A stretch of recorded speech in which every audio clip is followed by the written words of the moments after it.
महाराष्ट्र राज्याचे मुख्यमंत्री म्हणून आज देवेंद्र फडणवीस यांनी शपथ घेतली आहे, तर उपमुख्यमंत्री म्हणून एकनाथ शिंदे व अजित पवार यांनी सुद्धा शपथ घेतली आहे। या शपथविधी सोहळ्याला पंतप्रधान नरेंद्र मोदी यासह प्रमुख नेत्यांची उपस्थिती मुंबईच्या आझाद मैदानामध्ये पाहायला मिळाली।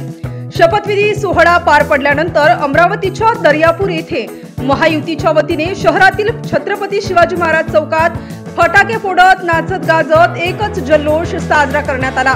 या जल्लोषामध्ये भाजप, शिवसेना, शिंदे गट, राष्ट्रवादी, अजित पवार गट, महिला यासह घटक पक्षातील सर्व प्रमुख नेते व कार्यकर्ते उपस्थित होते।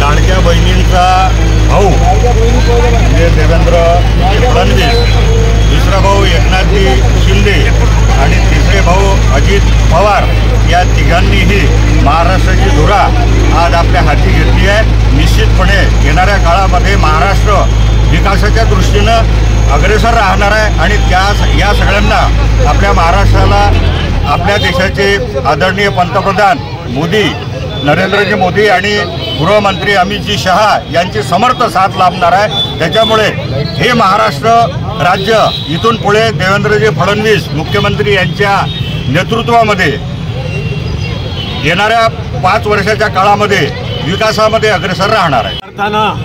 महाराष्ट्राची जी वाटचाल आहे, जी विकासाच्या दृष्टीने खूप घोडेदौड आगे वाटचाल होणार आहे आणि माननीय देवेंद्रजी फडणवीस, एकनाथजी शिंदे आणि अजित पवार हे त्रिमूर्ती या महाराष्ट्राला भारतातलं नंबर 1 राज्य करणार आहे। जय हिंद, जय महाराष्ट्र। सर्वत्र खूप आनंदाचं वातावरण आहे। आम्ही तर 2 दिवस अगोदर माननीय देवेंद्रजी फडणवीस यांना शुभेच्छा देऊन आलो आहेत।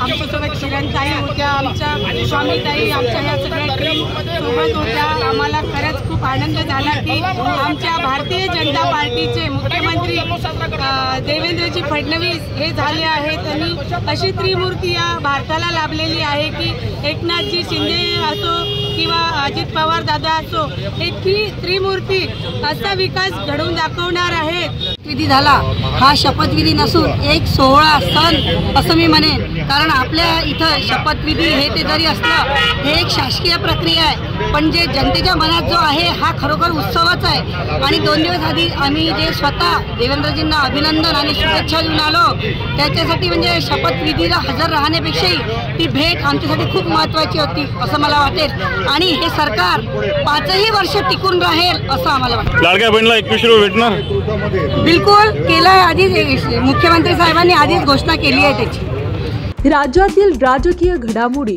व विविध क्षेत्रातील बातम्या पाहण्यासाठी आजच आमच्या जनविकास न्यूज चॅनलला सबस्क्राईब